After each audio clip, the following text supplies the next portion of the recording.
The Naval Treaty.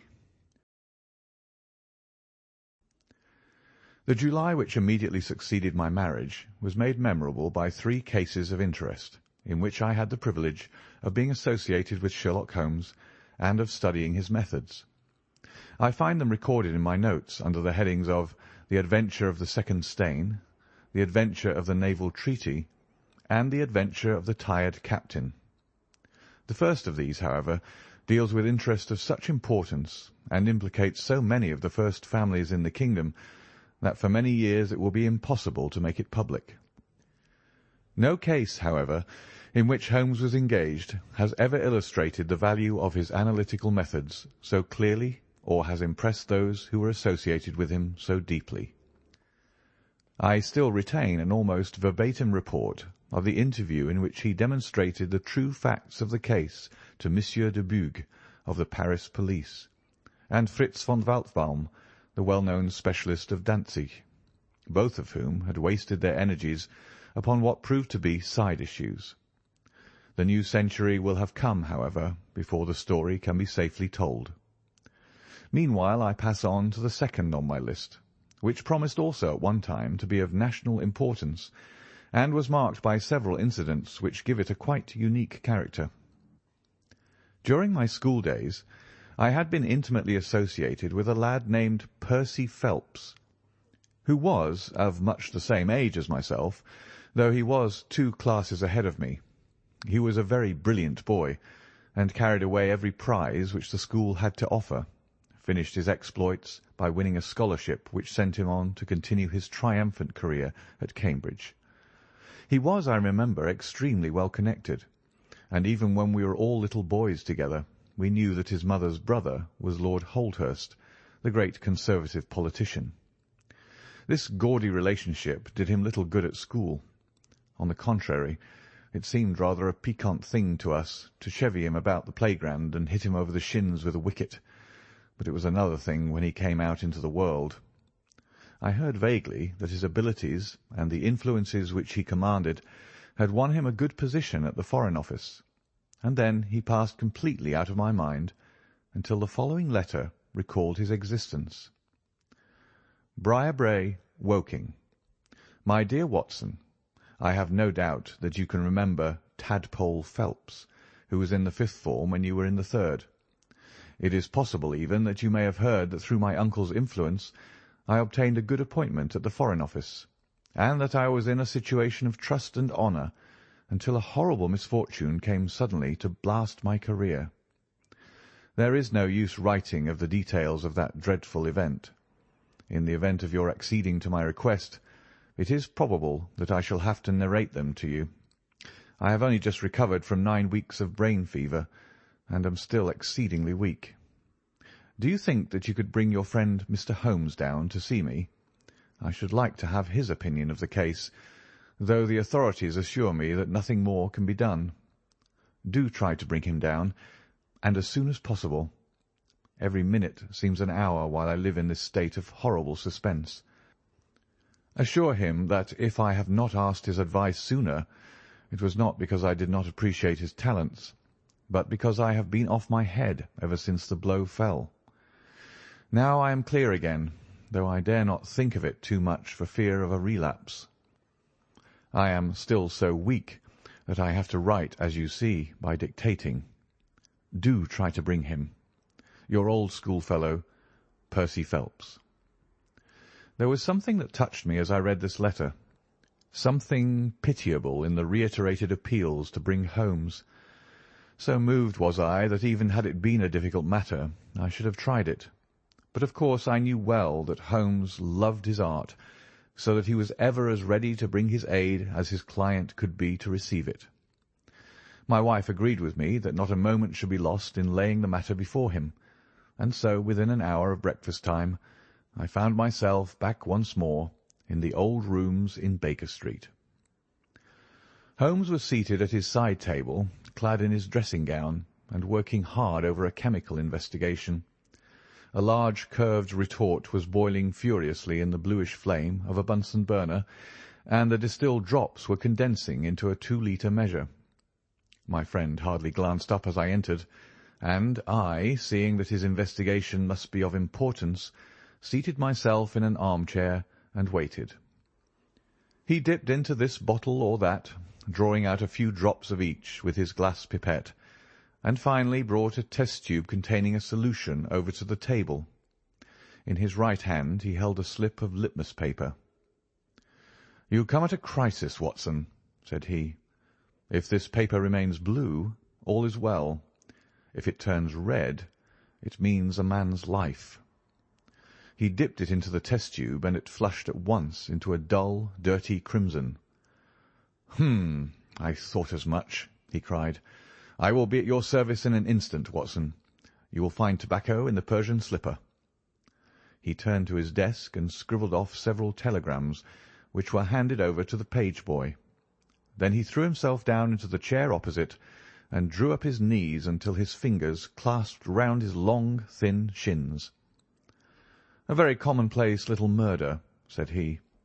"You've got something better, I fancy.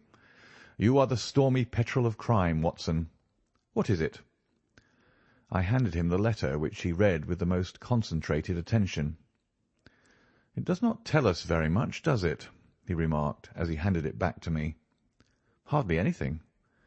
And yet the writing is of interest. But the writing is not his own." "Precisely. It is a woman's." "A man's, surely," I cried. "No, a woman's, and a woman of rare character. You see, at the commencement of an investigation, it is something to know that your client is in close contact with someone who, for good or evil, has an exceptional nature. My interest is already awakened in the case. If you are ready, we will start at once for Woking, and see this diplomatist who is in such evil case, and the lady to whom he dictates his letter." We were fortunate enough to catch an early train at Waterloo, and in a little under an hour we found ourselves among the fir woods and the heather of Woking. Briarbrae proved to be a large, detached house, standing in extensive grounds within a few minutes' walk of the station. On sending in our cards, we were shown into an elegantly appointed drawing-room, where we were joined in a few minutes by a rather stout man, who received us with much hospitality. His age may have been nearer 40 than 30, but his cheeks were so ruddy and his eyes so merry that he still conveyed the impression of a plump and mischievous boy. "I am so glad that you've come," said he, shaking our hands with effusion. "Percy has been inquiring for you all morning. Ah, poor old chap! He clings to any straw. His father and his mother asked me to see you, for the mere mention of the subject is very painful to them." "We have no details yet," observed Holmes. "I perceive that you are not yourself a member of the family." Our acquaintance looked surprised, and then, glancing down, he began to laugh. "Of course you saw the J.H. monogram on my locket," said he. "For a moment I thought you had done something clever. Joseph Harrison is my name, and as Percy is to marry my sister Annie, I shall at least be a relation by marriage. You will find my sister in his room, for she has nursed him hand and foot this 2 months back. Perhaps we'd better go in at once, for I know how impatient he is." The chamber in which we were shown was on the same floor as the drawing-room. It was furnished partly as a sitting and partly as a bedroom, with flowers arranged daintily in every nook and corner. A young man, very pale and worn, was lying upon a sofa near the open window, through which came the rich scent of the garden and the balmy summer air. A woman was sitting beside him, who rose as we entered. "Shall I leave, Percy?" she asked. He clutched her hand to detain her. "How are you, Watson?" said he cordially. "I should never have known you under that moustache, and I dare say you would not be prepared to swear to me. This, I presume, is your celebrated friend, Mr. Sherlock Holmes." I introduced him in a few words, and we both sat down. The stout young man had left us, but his sister still remained with her hand in that of the invalid. She was a striking-looking woman, a little short and thick for symmetry, but with a beautiful olive complexion, large, dark Italian eyes, and a wealth of deep black hair. Her rich tints made the white face of her companion the more worn and haggard by the contrast. "I won't waste your time," said he, raising himself upon the sofa. "I'll plunge into the matter without further preamble. I was a happy and successful man, Mr. Holmes, and on the eve of being married, when a sudden and dreadful misfortune wrecked all my prospects in life. I was, as Watson may have told you, in the Foreign Office, and through the influences of my uncle, Lord Holdhurst, I rose rapidly to a responsible position. When my uncle became Foreign Minister in this administration, he gave me several missions of trust, and as I always brought them to a successful conclusion, he came at last to have the utmost confidence in my ability and tact. Nearly 10 weeks ago, to be more accurate, on the 23rd of May, he called me into his private room, and after complimenting me on the good work which I had done, he informed me that he had a new commission of trust for me to execute. "This," said he, taking a grey roll of paper from his bureau, "is the original of that secret treaty between England and Italy, of which, I regret to say, some rumours have already got into the public press. It is of enormous importance that nothing further should leak out. The French or the Russian embassy would pay an immense sum to learn the contents of these papers. They should not leave my bureau, were it not that it is absolutely necessary to have them copied. You have a desk in your office?" "Yes, sir." "Then take the treaty and lock it up there. I shall give directions that you may remain behind when the others go, so that you may copy it at your leisure without fear of being overlooked. When you have finished, relock both the original and the draft in the desk, and hand them over to me personally tomorrow morning." I took the papers and— "Excuse me an instant," said Holmes. "Were you alone during this conversation?" "Absolutely." "In a large room?" 30 feet each way." "In the centre?" "Yes, about it." "And speaking low?" "My uncle's voice is always remarkably low. I hardly spoke at all." "Thank you," said Holmes, shutting his eyes. "Pray go on." "I did exactly what he indicated, and waited until the other clerks had departed. One of them in my room, Charles Gorrow, had some arrears of work to make up, so I left him there and went out to dine. When I returned he was gone. I was anxious to hurry my work, for I knew that Joseph, the Mr. Harrison whom you saw just now, was in town, and that he would travel down to Woking by the 11 o'clock train, and I wanted, if possible, to catch it. When I came to re-examine the treaty, I saw at once that it was of such importance that my uncle had been guilty of no exaggeration in what he had said. Without going into details, I may say that it defined the position of Great Britain towards the Triple Alliance, and foreshadowed the policy which this country would pursue in the event of a French fleet gaining a complete ascendancy over that of Italy in the Mediterranean. The questions treated in it were purely naval. At the end were the signatures of the high dignitaries who had signed it. I glanced my eyes over it, and then settled down to make my task of copying. It was a long document, written in the French language, and containing 26 separate articles. I copied as quickly as I could, but at 9 o'clock I had only done 9 articles, and it seemed hopeless for me to attempt to catch my train. I was feeling drowsy and stupid, partly from my dinner, and also from the effects of a long day's work. A cup of coffee would clear my brain.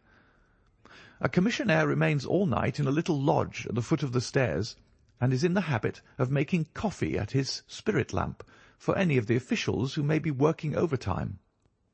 I rang the bell, therefore, to summon him.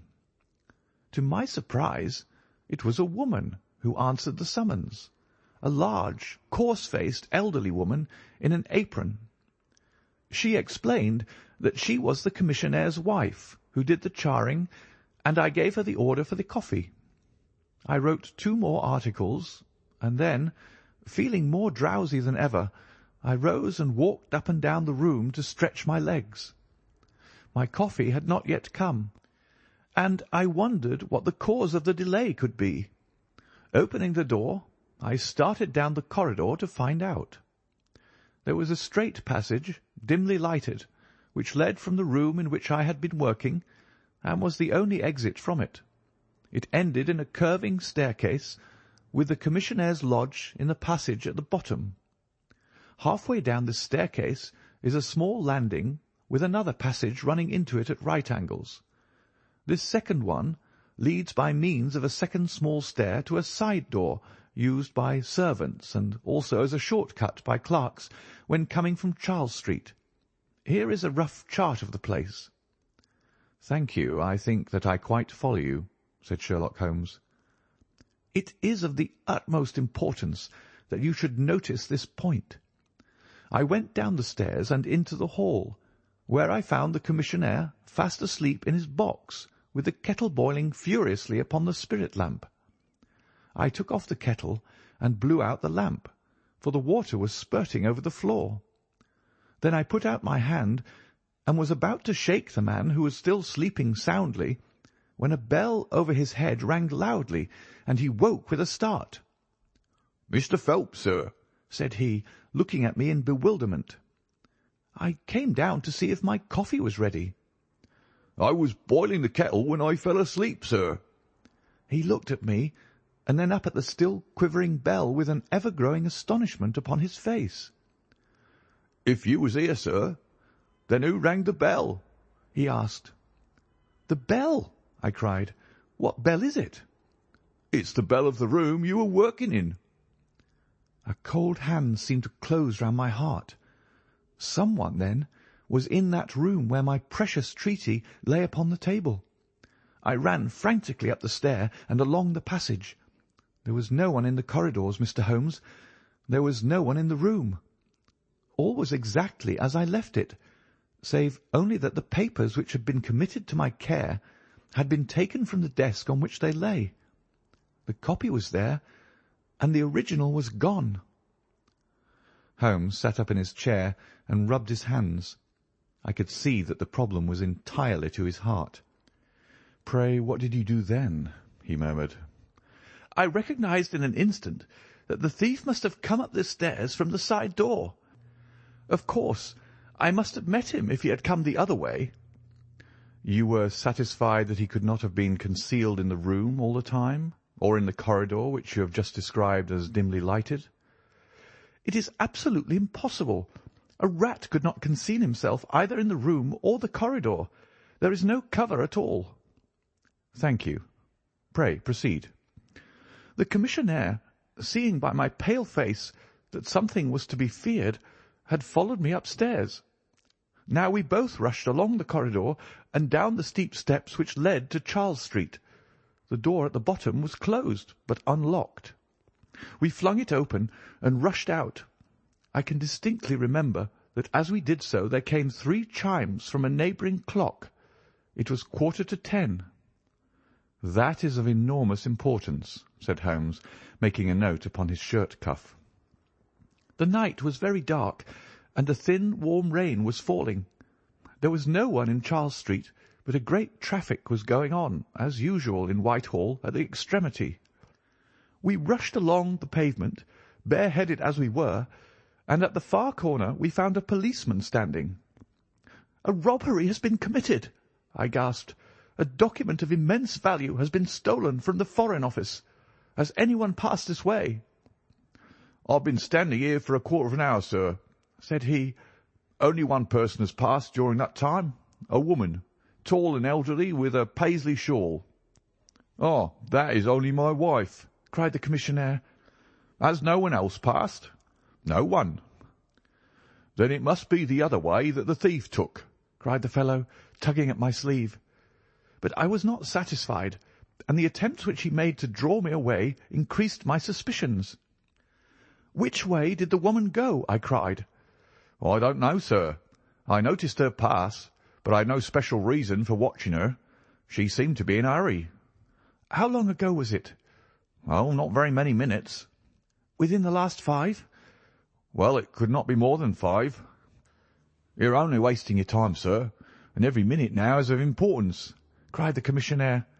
Take my word for it, that my old woman has nothing to do with it, and come down to the other end of the street. Well, if you won't, I will. And with that he rushed off in the other direction. But I was after him in an instant and caught him by the sleeve. "Where do you live?" said I. 16 Ivy Lane, Brixton, he answered. But don't let yourself be drawn away upon a false scent, Mr. Phelps. Come to the other end of the street, and let us see if we can hear of anything. Nothing was to be lost by following his advice. With the policeman we both hurried down, but only to find the street full of traffic, many people coming and going, but all only too eager to get to a place of safety upon so wet a night. There was no lounger who could tell us who had passed. Then we returned to the office and searched the stairs and the passage without result. The corridor which led to the room was laid down with a kind of creamy linoleum, which shows an impression very easily. We examined it very carefully, but found no outline of any footmark. Had it been raining all evening? Since about 7. How is it, then, that the woman who came into the room about 9 left no traces with her muddy boots? I am glad you raised that point. It occurred to me at the time. The charwomen are in the habit of taking off their boots at the commissionnaire's office and putting on list slippers. That is very clear. There were no marks then, though the night was a wet one. The chain of events is certainly one of extraordinary interest. What did you do next? We examined the room also. There is no possibility of a secret door, and the windows are quite 30 feet from the ground. Both of them were fastened on the inside. The carpet prevents any possibility of a trapdoor, and the ceiling is of the ordinary whitewashed kind. I will pledge my life that whoever stole my papers could only have come through the door. How about the fireplace? They use none. There is a stove. The bell rope hangs from the wire just to the right of my desk. Whoever rang it must have come right up to the desk to do it. But why should any criminal wish to ring the bell? It is a most insoluble mystery. Certainly the incident was unusual. What were your next steps? You examined the room, I presume, to see if the intruder had left any traces, any cigar end, or dropped glove, or hairpin, or other trifle. There was nothing of the sort. No smell? Well, we never thought of that. Ah, a scent of tobacco would have been worth a great deal to us in such an investigation. I never smoke myself, so I think I should have observed if there had been any smell of tobacco. There was absolutely no clue of any kind. The only tangible fact was that the commissionnaire's wife, Mrs. Tangey was the name, had hurried out of the place. He could give no explanation, save that it was about the time when the woman always went home. The policeman and I agreed that our best plan would be to seize the woman before she could get rid of the papers, presuming that she had them. The alarm had reached Scotland Yard by this time, and Mr. Forbes, the detective, came round at once and took up the case with a great deal of energy. We hired a hansom, and in half an hour we were at the address which had been given to us. A young woman opened the door, who proved to be Mrs. Tangey's eldest daughter. Her mother had not come back yet, and we were shown into the front room to wait. About 10 minutes later, a knock came at the door, and here we made the one serious mistake for which I blame myself. Instead of opening the door ourselves, we allowed the girl to do so. We heard her say, "Mother, there are 2 men in the house waiting to see you." And an instant afterwards we heard the patter of feet rushing down the passage. Forbes flung open the door, and we both ran into the back room or kitchen, but the woman had got there before us. She stared at us with defiant eyes, and then, suddenly, recognizing me, an expression of absolute astonishment came over her face. "Why, if it isn't Mr. Phelps of the office!" she cried. "Come, come, who did you think we were when you ran away from us?"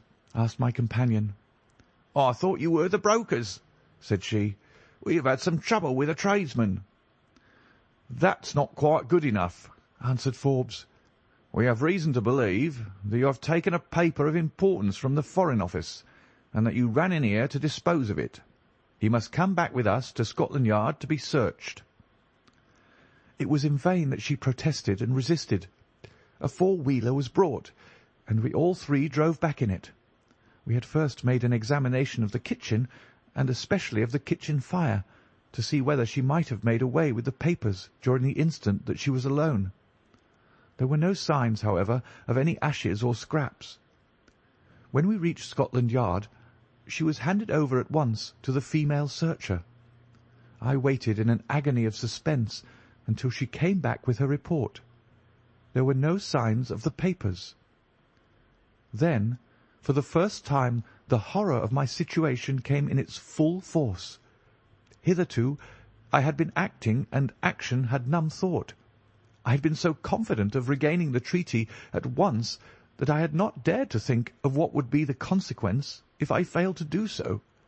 But now there was nothing more to be done, and I had leisure to realize my position. It was horrible.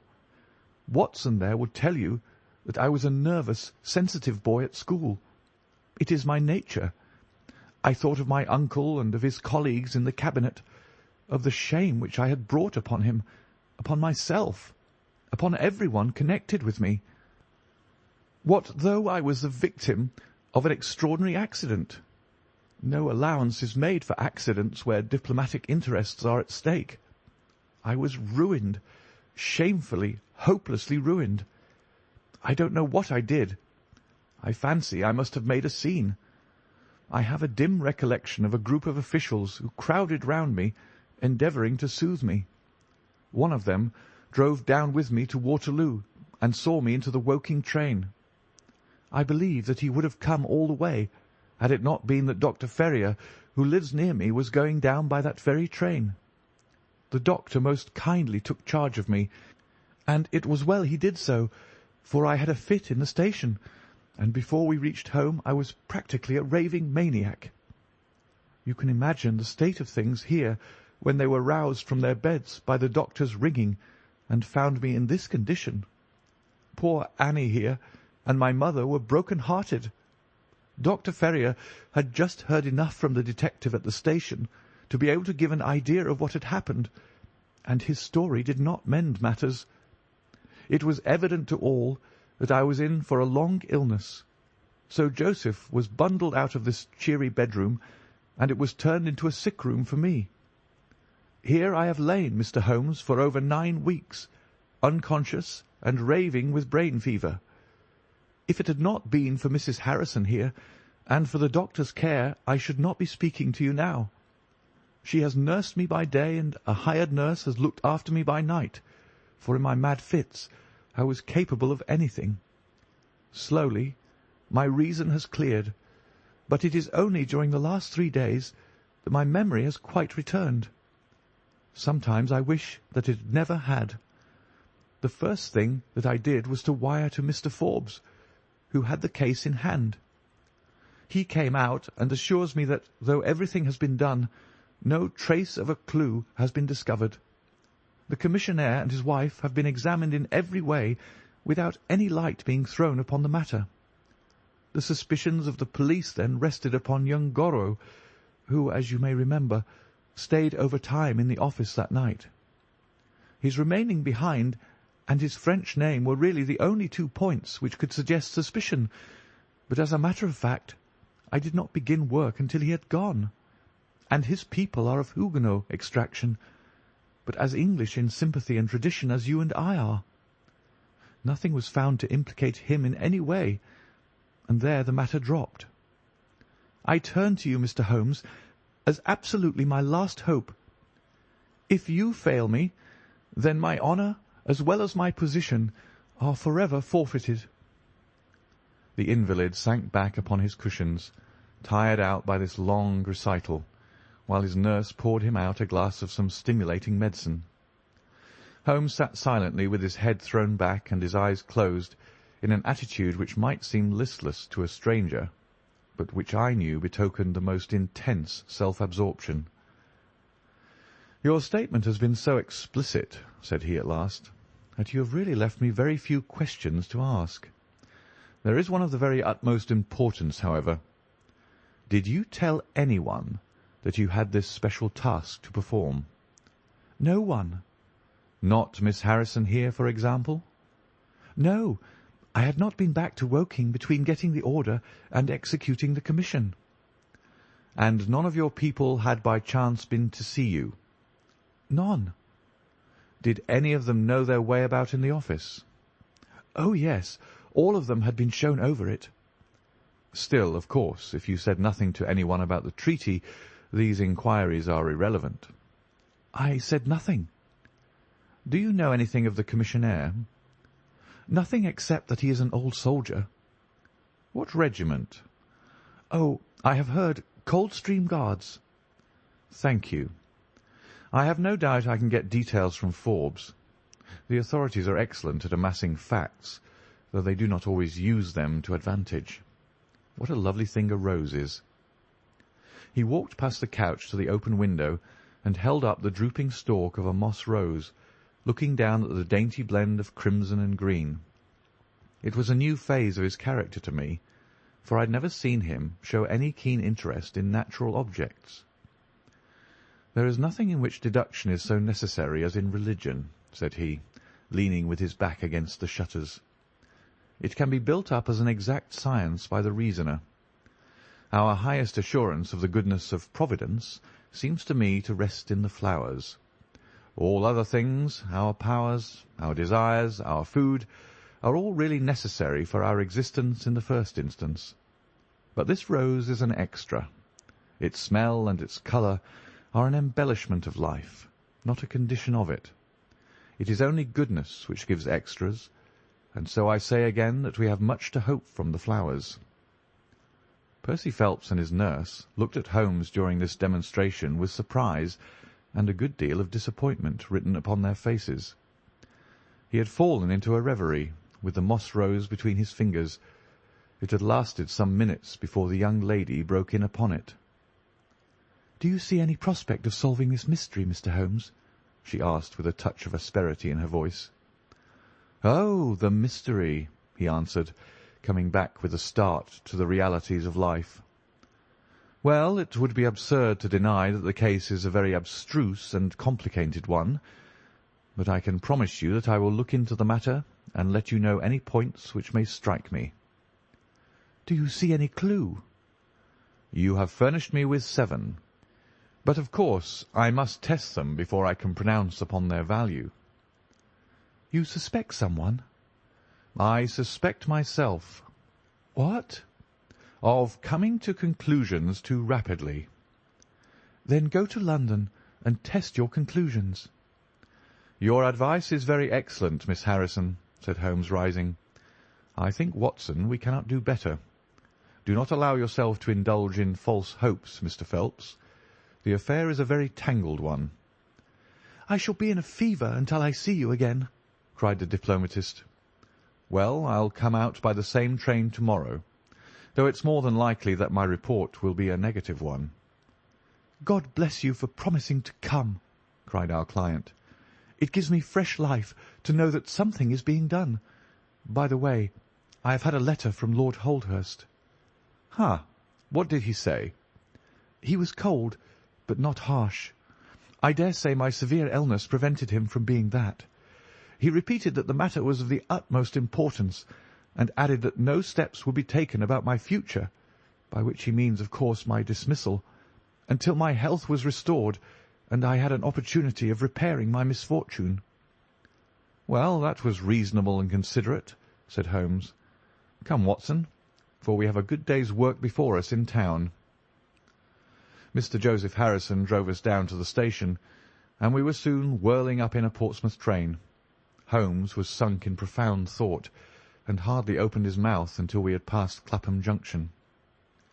"It's a very cheery thing to come into London by any of these lines which run high, and allow you to look down upon the houses like this." I thought he was joking, for the view was sordid enough, but he soon explained himself. Look at those big, isolated clumps of building rising up above the slates like brick islands in a lead-coloured sea. The board schools? Lighthouses, my boy, beacons of the future, capsules with hundreds of bright little seeds in each, out of which will spring the wise, better England of the future. I suppose that man Phelps does not drink? I should not think so. Nor should I, but we are bound to take every possibility into account. The poor devil has certainly got himself into very deep water, and it's a question whether we shall ever be able to get him ashore. What did you think of Miss Harrison? A girl of strong character. Yes, but she is a good sort, or I'm mistaken. She and her brother are the only children of an ironmaster somewhere up Northumberland way. He got engaged to her when travelling last winter, and she came down to be introduced to his people with her brother as escort. Then came the smash, and she stayed on to nurse her lover, while brother Joseph, finding himself pretty snug, stayed on too. I've been making a few independent inquiries, you see, but today must be a day of inquiries. My practice, I began. Oh, if you find your own cases more interesting than mine, said Holmes with some asperity. I was going to say that my practice could get along very well for a day or two, since it is the slackest time in the year. Excellent, said he, recovering his good humour. Then we'll look into this matter together. I think that we should begin by seeing Forbes. He can probably tell us all the details we want until we know from what side the case is to be approached. You said you had a clue? Well, we have several, but we can only test their value by further inquiry. The most difficult crime to track is the one which is purposeless. Now, this is not purposeless. Who is it who profits by it? There is the French ambassador, there is the Russian, there is whoever might sell it to either of these, and there is Lord Holdhurst. Lord Holdhurst? Well, it is just conceivable that a statesman might find himself in a position where he was not sorry to have such a document accidentally destroyed. Not a statesman with the honourable record of Lord Holdhurst. It is a possibility, and we cannot afford to disregard it. We shall see the noble lord to-day, and find out if he can tell us anything. Meanwhile, I have already set inquiries on foot. Already? Yes, I sent wires from Woking Station to every evening paper in London. This advertisement will appear in each of them. He handed over a sheet torn from a notebook.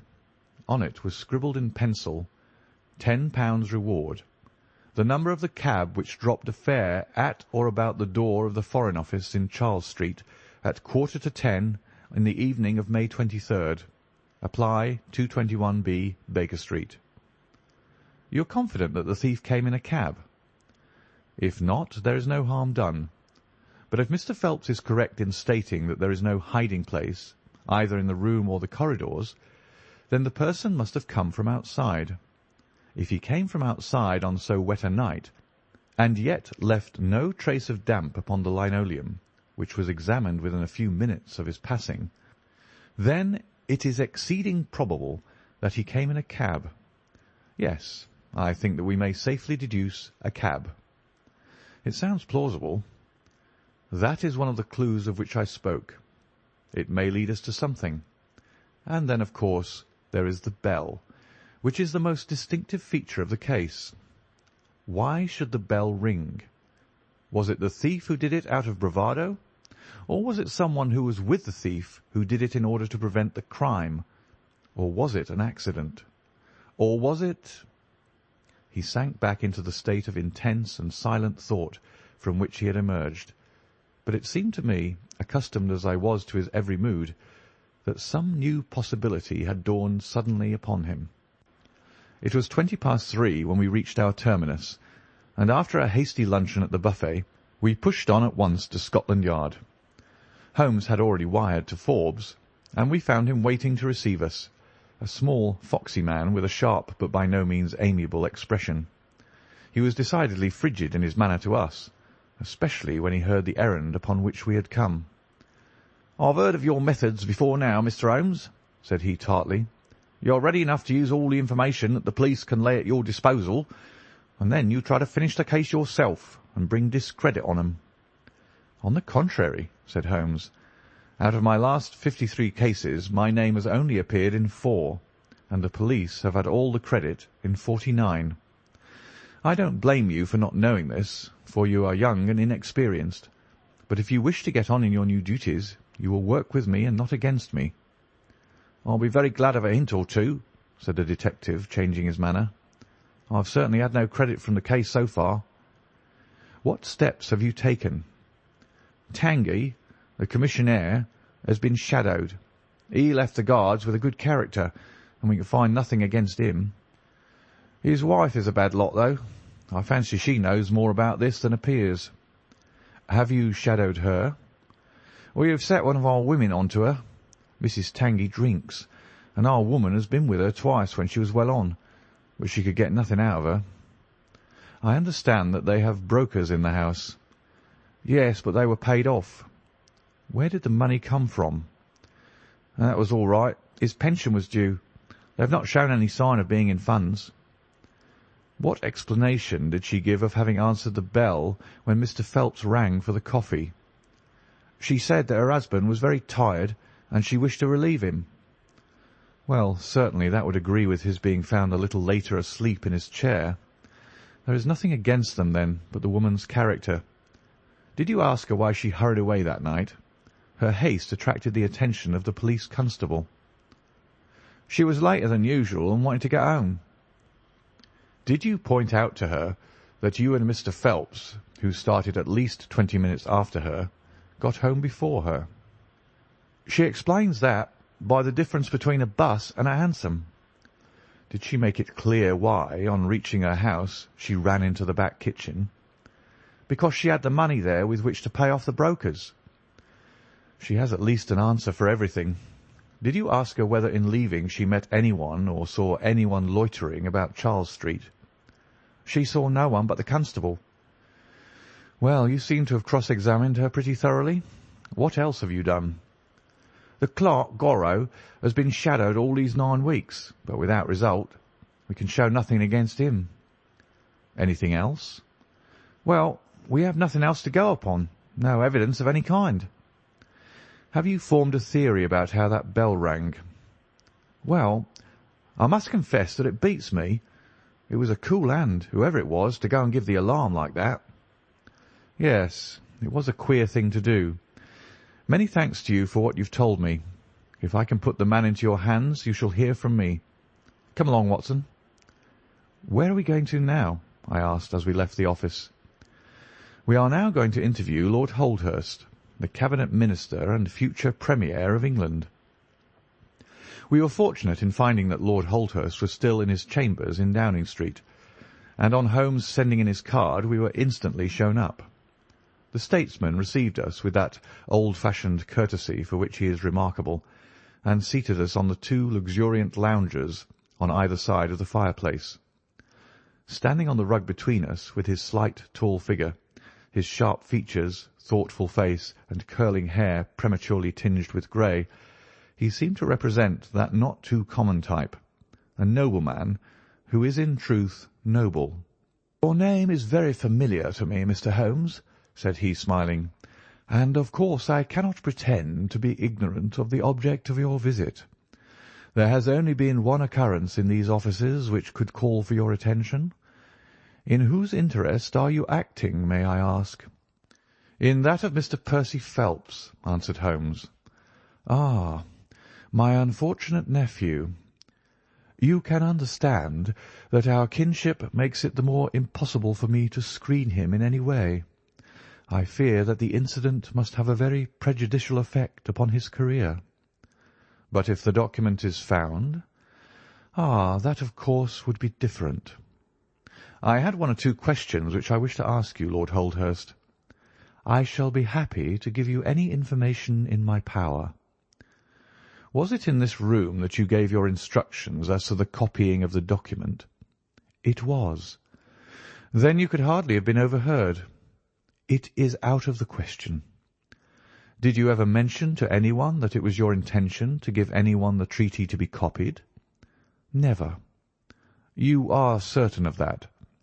Absolutely. Well, since you never said so, and Mr. Phelps never said so, and nobody else knew anything of the matter, then the thief's presence in the room was purely accidental. He saw his chance, and he took it. The statesman smiled. "You take me out of my province there," said he. Holmes considered for a moment. "There is another very important point which I wish to discuss with you," said he. "You feared, as I understand, that very grave results might follow from the details of this treaty becoming known." A shadow passed over the expressive face of the statesman. "Very grave results indeed." "And have they occurred?" "Not yet." "If the treaty had reached, let us say, the French or Russian Foreign Office, you would expect to hear of it." "I should," said Lord Holdhurst with a wry face. "Since nearly 10 weeks have elapsed, then, and nothing has been heard, it is not unfair to suppose that for some reason the treaty has not reached them." Lord Holdhurst shrugged his shoulders. "We can hardly suppose, Mr. Holmes, that the thief took the treaty in order to frame it and hang it up." "Perhaps he's waiting for a better price." "If he waits a little longer, he will get no price at all. The treaty will cease to be secret in a few months." "That is most important," said Holmes. "Of course, it is a possible supposition that the thief has had a sudden illness." "An attack of brain fever, for example?" asked the statesman, flashing a swift glance at him. "I did not say so," said Holmes imperturbably. "And now, Lord Holdhurst, we have already taken up too much of your valuable time, and we shall wish you good day." "Every success to your investigation, be the criminal who it may," answered the nobleman as he bowed us out the door.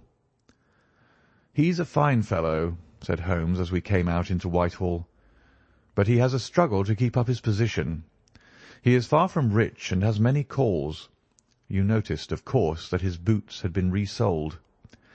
Now, Watson, I won't detain you from your legitimate work any longer.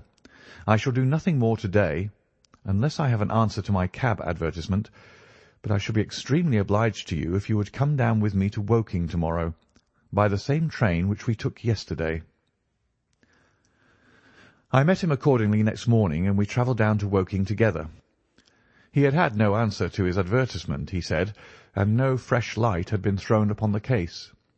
He had, when he so willed it, the utter immobility of countenance of a Red Indian, and I could not gather from his appearance whether he was satisfied or not with the position of the case.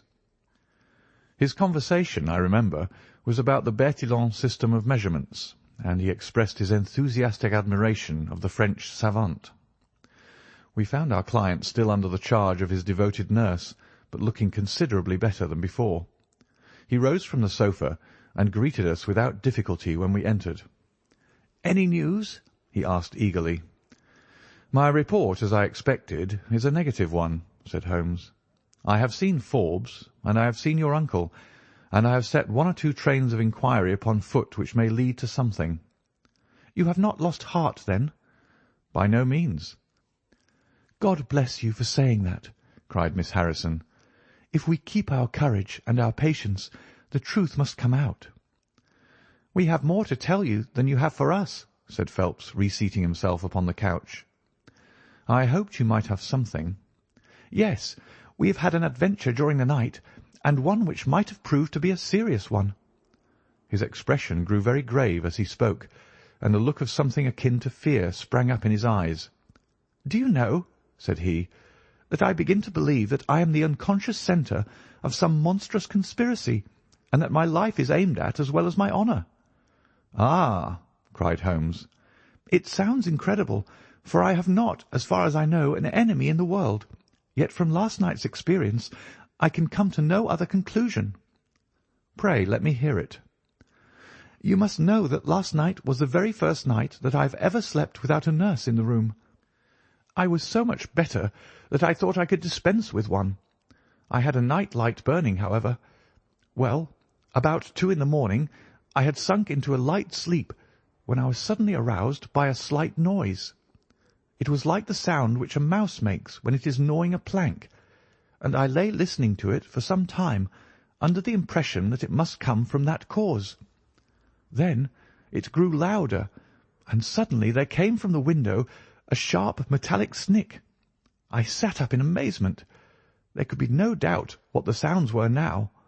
The first ones had been caused by someone forcing an instrument through the slit between the sashes, and the second by the catch being pressed back.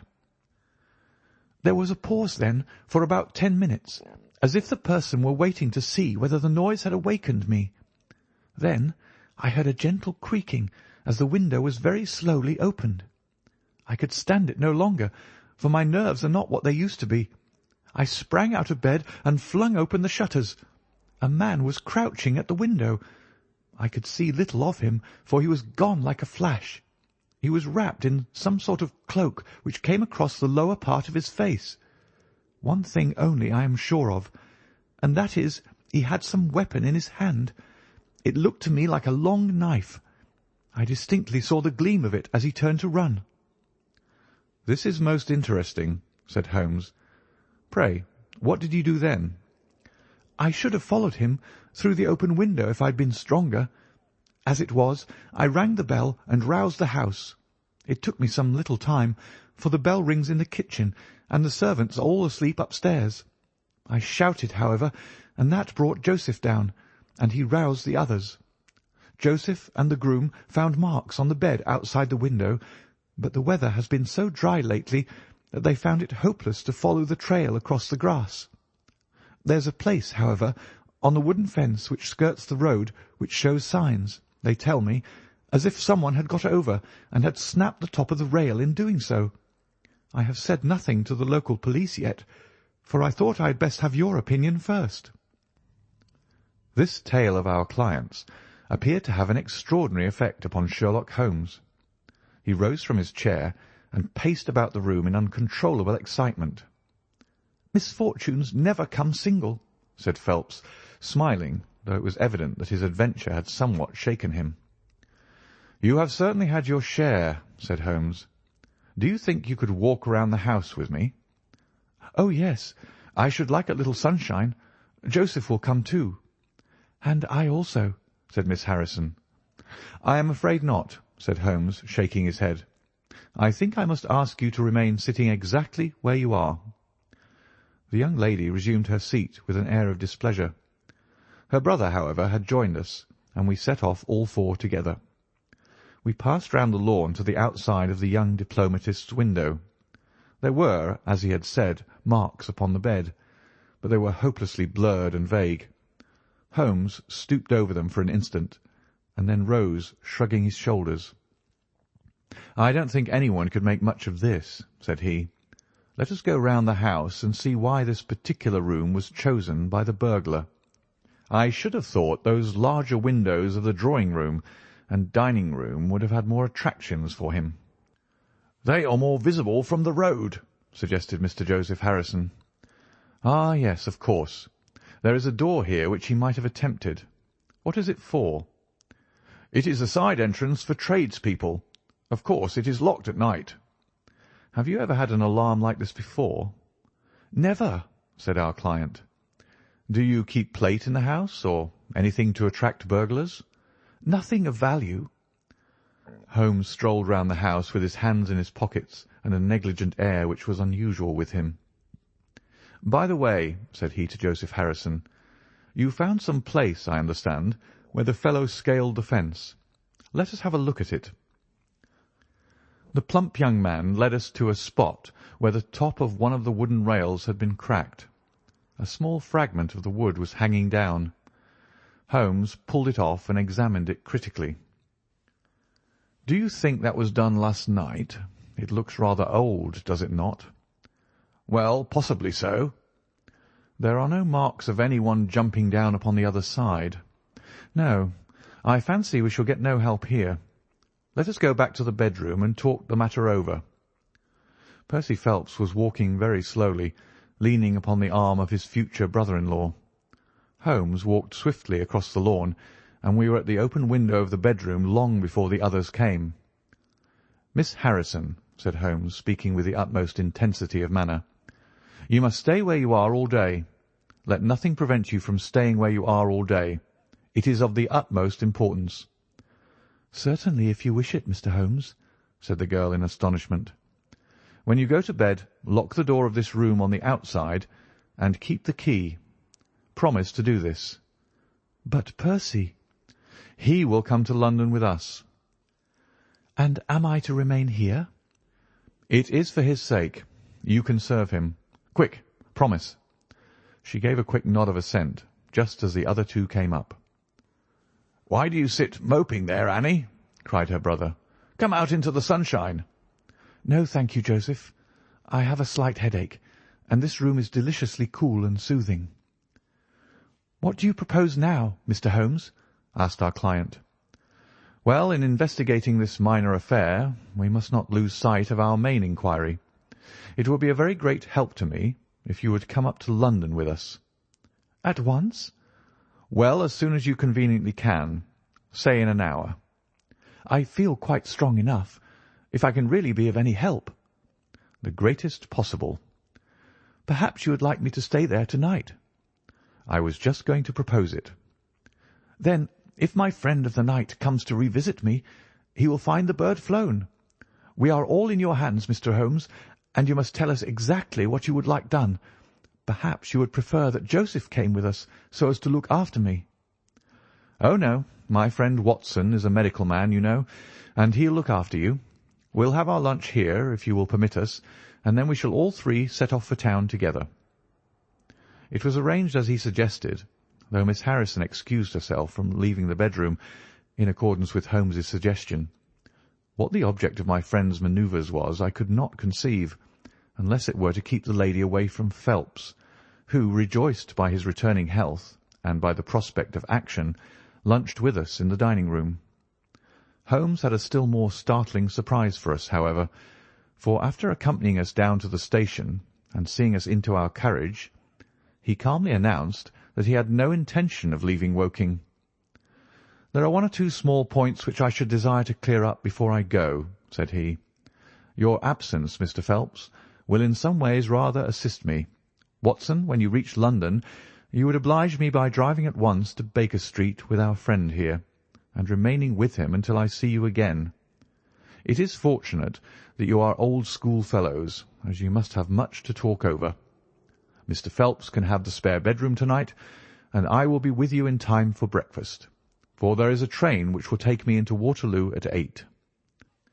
"But how about our investigation in London?" asked Phelps ruefully. "We can do that to-morrow. I think that just at present I can be of more immediate use here." "You might tell them at Briarbrae that I hope to be back to-morrow night," cried Phelps as we began to move from the platform. "I hardly expect to go back to Briarbrae," answered Holmes, and waved his hand to us cheerily as we shot out from the station. Phelps and I talked it over on our journey, but neither of us could devise a satisfactory reason for this new development. "I suppose he wants to find out some clue as to the burglary last night, if a burglar it was. For myself, I don't believe it was an ordinary thief." "What is your own idea, then?" "Upon my word, you may put it down to my weak nerves or not, but I believe there is some deep political intrigue going on around me, and that for some reason that passes my understanding, my life is aimed at by the conspirators. It sounds high-flown and absurd, but consider the facts. Why should a thief try to break in at a bedroom window where there could be no hope of any plunder? And why should he come with a long knife in his hand?" "You're sure it was not a housebreaker's jimmy?"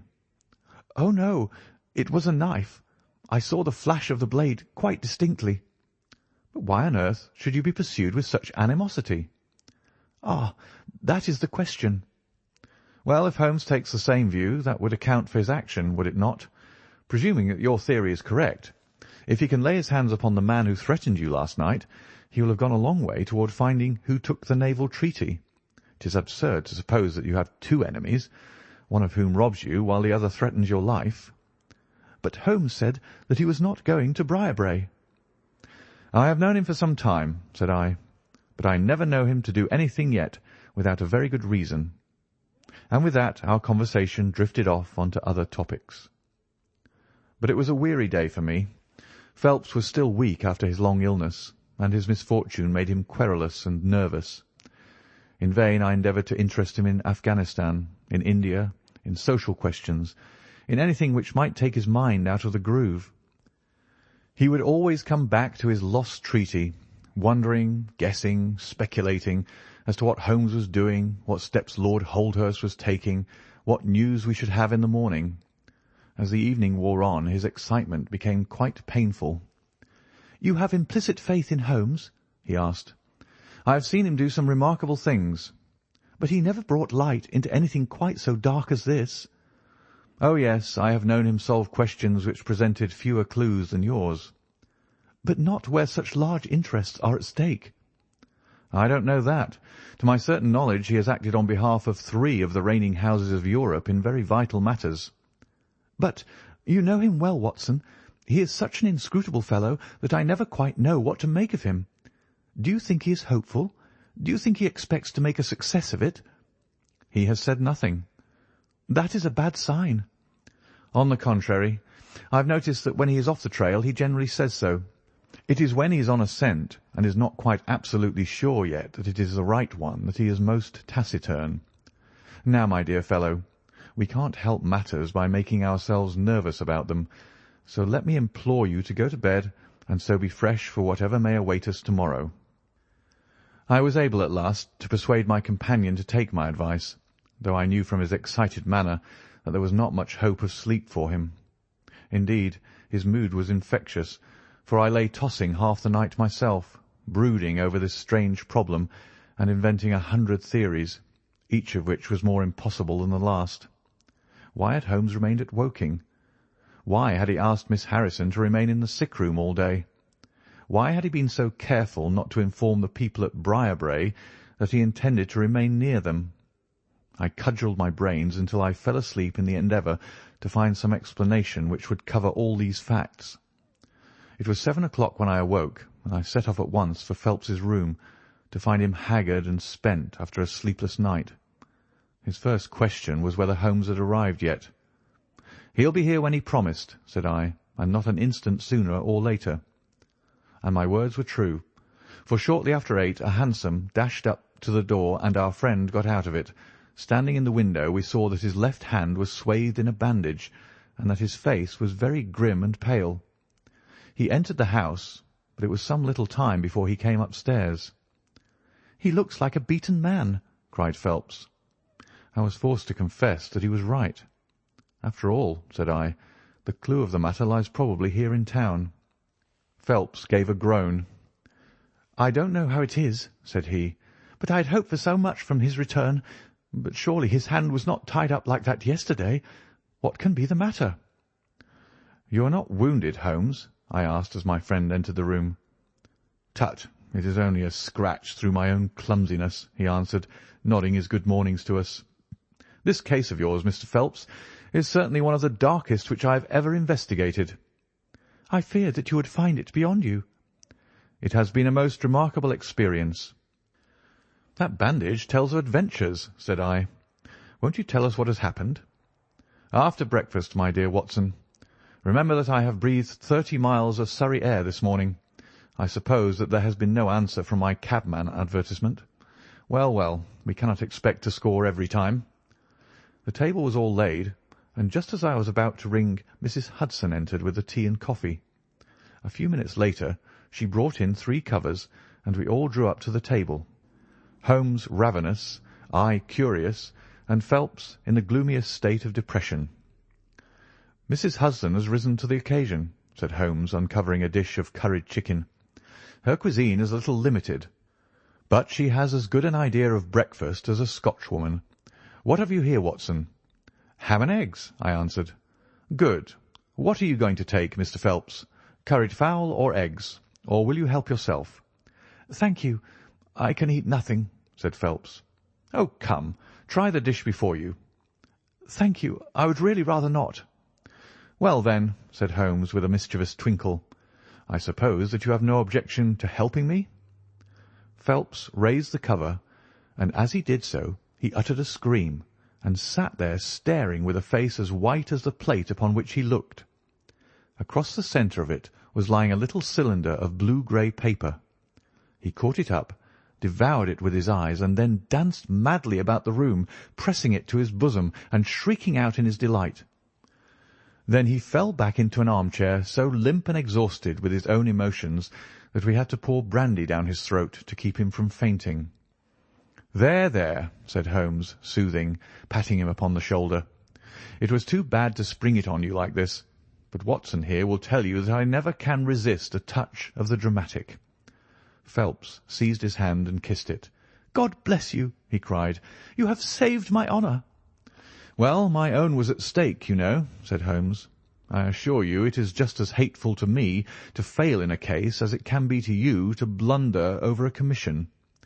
Phelps thrust away the precious document into the innermost pocket of his coat. "I have not the heart to interrupt your breakfast any further, and yet I am dying to know how you got it and where it was." Sherlock Holmes swallowed a cup of coffee and turned his attention to the ham and eggs. Then he rose, lit his pipe, and settled himself down into his chair. "I'll tell you what I did first, and how I came to do it afterwards," said he. "After leaving you at the station, I went for a charming walk through some admirable Surrey scenery to a pretty little village called Ripley, where I had my tea at an inn, and took the precaution of filling my flask and of putting a paper of sandwiches in my pocket. There I remained until evening, when I set off for Woking again, and found myself in the high road outside Briarbrae just after sunset. Well, I waited until the road was clear. It is never a very frequent one at any time, I fancy, and then I clambered over the fence into the grounds." "Surely the gate was open?" ejaculated Phelps. "Yes, but I have a peculiar taste in these matters.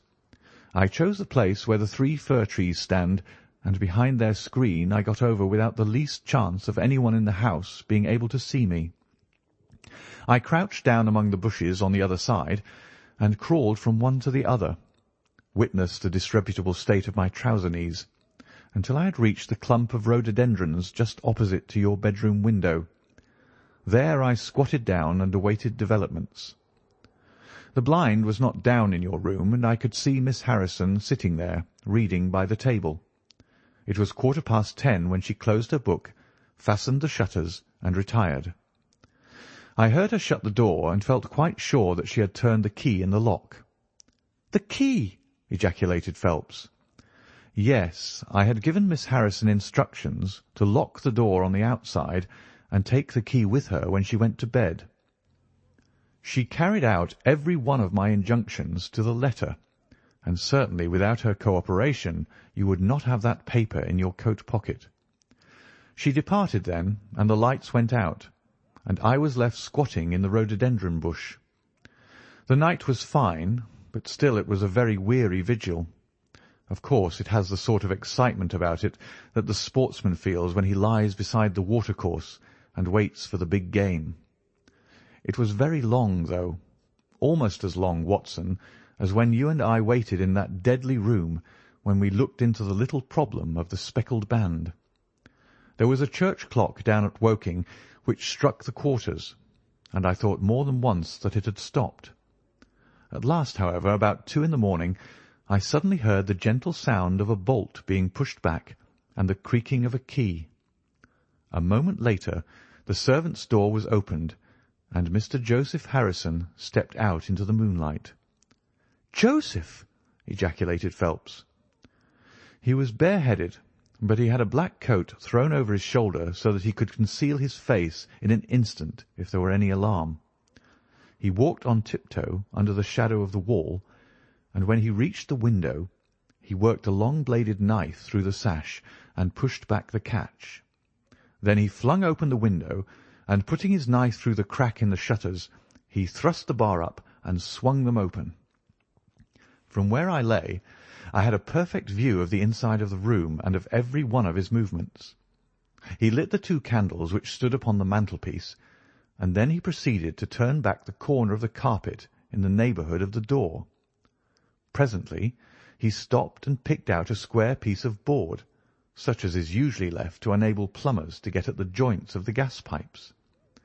This one covered, as a matter of fact, the T-joint which gives off the pipe which supplies the kitchen underneath. Out of this hiding-place he drew that little cylinder of paper, pushed down the board, rearranged the carpet, blew out the candles, and walked straight into my arms as I stood waiting for him outside the window. "Well, he has rather more viciousness than I gave him credit for, has Master Joseph. He flew at me with his knife, and I had to grasp him twice and got a cut over the knuckles before I had the upper hand of him. He looked murder out of the only eye he could see with when we had finished, but he listened to reason and gave up the papers. Having got them, I let my man go, but I wired full particulars to Forbes this morning. If he is quick enough to catch his bird, well and good, but if, as I shrewdly suspect, he finds the nest empty before he gets there, why, all the better for the government. I fancy that Lord Holdhurst, for one, and Mr. Percy Phelps, for another, would very much rather that the affair never got as far as a police court." "My God!"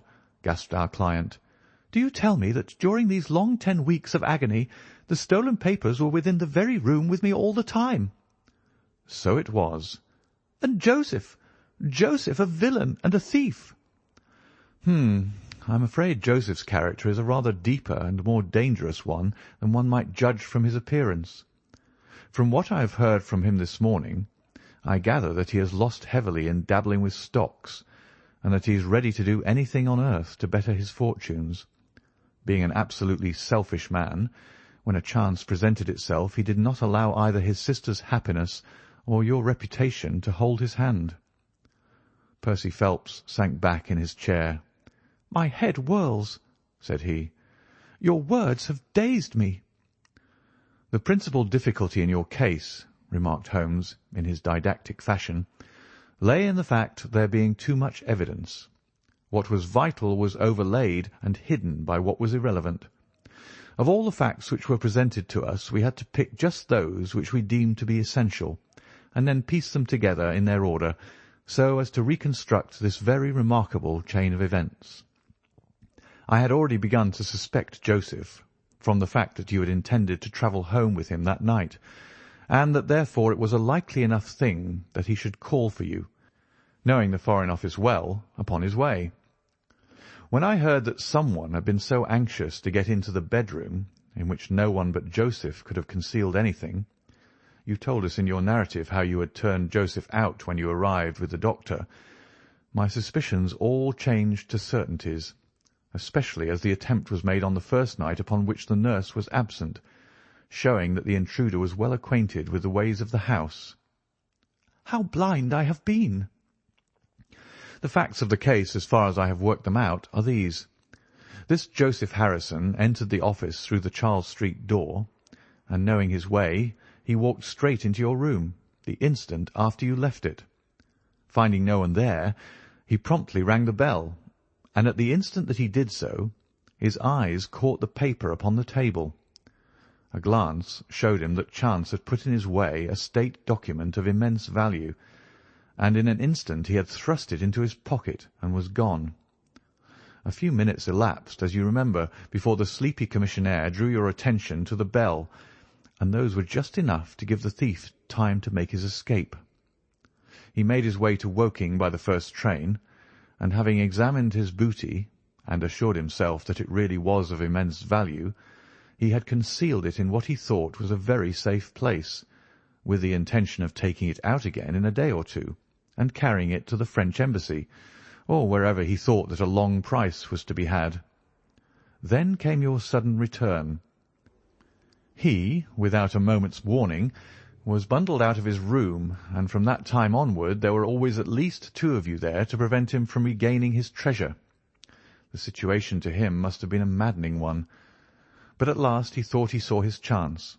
He tried to steal in, but was baffled by your wakefulness.